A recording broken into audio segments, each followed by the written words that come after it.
So, let's talk about Failure Frame Episode 7.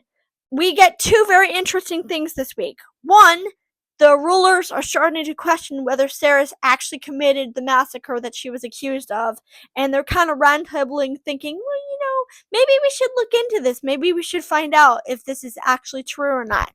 So, that should lead to some interesting things down the line.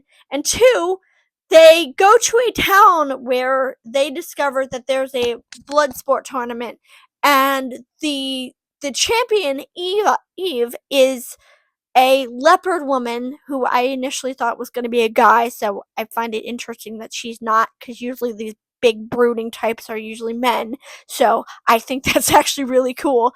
But she was sold into slavery as a child because of, or maybe not as a child, maybe as an adult, I couldn't tell.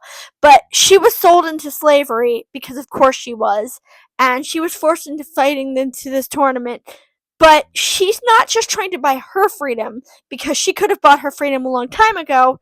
She's trying to buy the freedom of a child who she is inevitably going to buy the freedom for. Actually, the main characters are going to do it, because let's be honest, they are going to enter this tournament to get money, and they are going to buy this child freedom as well as Eve's, and probably Eve's going to become a party member, because that's how these things work.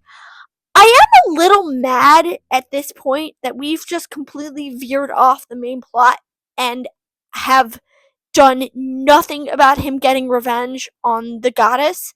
So, again, as I said in a previous week, it feels like this is going to be a long-term show where it's going to take forever and a half to get to that point. And it's really frustrating, because I wish the show would just stay on course, especially considering we haven't seen his classmates in a couple episodes, and we said something previously about a phase 2, so I'm wondering what that's going to be.